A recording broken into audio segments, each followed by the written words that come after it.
मैं हमेशा मानती थी कि मोहब्बत एक इबादत है और जिससे मोहब्बत करो उस पर यकीन करना फर्ज। मैंने भी वही किया।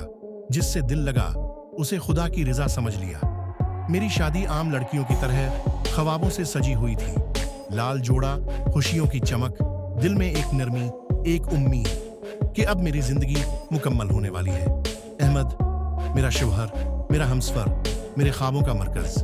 वो नर्म लहजे में बात करता, हमेशा मुस्कुराता रहता। शादी के बाद के दिन जैसे किसी फिल्म के खूबसूरत मनाजिर हों। हम दोनों एक दूसरे के साथ छोटी छोटी खुशियों में गुम रहते। मैंने सोचा शायद यही मोहब्बत है। वक्त गुजरा, मैंने उसके लिए सब कुछ छोड़ दिया। अपने वालिदीन, अपनी नौकरी, अपनी दोस्तियां। बस अहमद को खुश देखना चाहती थी और वो भी हमेशा यही कहता, तुम मेरी जिंदगी हो, तुम्हारे बगैर कुछ नहीं। लेकिन जिंदगी हमेशा वो नहीं देती जो हम सोचते हैं। एक दिन अहमद के फोन पर मैसेज आया। मैंने कभी उसके फोन को हाथ भी नहीं लगाया था। मुझे उस पर मुकम्मल भरोसा था, मगर उस दिन उसका फोन बार बार बज रहा था। मैंने सोचा शायद कोई जरूरी बात हो, और जैसे ही स्क्रीन पर नजर पड़ी मेरी दुनिया रख गई। मैसेज था, कल रात तुम्हारे बगैर नींद नहीं आई, और उसके नीचे एक दिल का निशान। मेरे हाथ कांप गए, मेरे कदम जमीन पर जमे नहीं। मैं कुछ देर तक वहीं खड़ी रही, जैसे वक्त ने सांस लेना छोड़ दिया हो। जब अहमद आया, मैं खामोश बैठी थी। मेरी आंखों में सवाल थे, मगर जबान गंग। मैंने सिर्फ एक बार कहा, ये कौन है? वो चौंक गया, चेहरा सफेद पड़ गया। फिर बोला, ये बस एक पुरानी दोस्त है, तुम गलत समझ रही हो। मैंने उसकी आंखों में देखा और पहली बार लगा कि वो शख्स जिस पर मैंने यकीन किया था वो मुझसे कुछ छिपा रहा है। रात भर नींद नहीं आई। याद आया कभी मैंने कहा था, अगर कभी तुम मुझे धोखा दोगे तो, और उसने हंस कर कहा था, मैं तुम्हें अपनी जान से ज्यादा चाहता हूं, धोखा तो खुद से हो जाएगा। अगले दिन मैंने उससे बात की। मैंने कहा, अगर कुछ है तो सच कह दो, मैं बर्दाश्त कर लूंगी, मगर झूठ नहीं।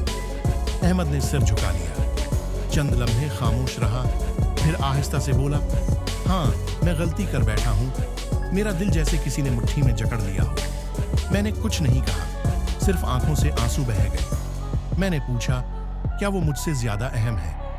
अहमद बोला, नहीं, बस एक कमजोरी थी। कमजोरी? ये लफ्ज मेरे कानों में हथौड़े की तरह गूंज रहा था। मैं उस औरत की मोहब्बत में अपनी जिंदगी कुर्बान कर चुकी थी, और वो उसे सिर्फ कमजोरी कह रहा था। मैंने उस दिन खामोशी अख्तियार कर ली। न चीखी, न रोई, न इल्जाम दिया, बस अंदर ही अंदर मर गई। दिन गुजरते गए। अहमद बदलने की कोशिश करता रहा, लेकिन मुझमें वो भरोसा कभी वापस नहीं आया। मैंने हर नमाज में उसके लिए दुआ की, मगर खुद को मुआफ नहीं कर पाई कि मैंने अंधा यकीन क्यों किया। एक रात में छत पर बैठी थी, चांद आधा छिपा हुआ था, हवा में उदासी थी। मैंने आसमान की तरफ देखा और कहा, या अल्लाह, मैंने तो मोहब्बत को इबादत समझा था, फिर ये सजा क्यों मिली? दिल से आवाज आई, क्योंकि तूने बंदे पर यकीन किया, खालिक पर नहीं। इस एक लम्हे में सब समझ आ गया। मोहब्बत करना गुनाह नहीं, लेकिन मोहब्बत में खुद को खो देना, ये सबसे बड़ी गलती है। मैंने अगली सुबह अहमद से कहा, मैं तुम्हें इल्जाम नहीं देती, शायद हमारी कहानी इतनी ही थी। इसकी आंखों में आंसू थे, मगर मेरा दिल खाली हो चुका था। मैं घर वापस आ गई। माँ ने पूछा, बेटी सब ठीक है? मैं मुस्कुराकर बोली, अब सब अल्लाह के हवाले है। वक्त गुजरता गया, जख्म भरने लगे। मैंने खुद को संभाला, नौकरी शुरू की, अपनी पहचान दोबारा बनाई। कभी कभार अहमद का फोन आता है, कहता है, तुम अब भी मेरी जिंदगी हो। मैं बस कहती हूँ, मैं थी, मगर अब मैं अपनी जिंदगी हूँ। मोहब्बत में यकीन टूट जाए तो सब कुछ खत्म नहीं होता, बस एक नया आगाज होता है, खुद से मोहब्बत का, खुद पर यकीन का। सबक, जिंदगी में किसी पर अंधा यकीन मत करो। मोहब्बत करो, मगर इतनी कि खुद की पहचान न खो बैठो, क्योंकि रिश्ता तब खूबसूरत होता है जब एतमाद के साथ खुददारी भी साथ चलती है।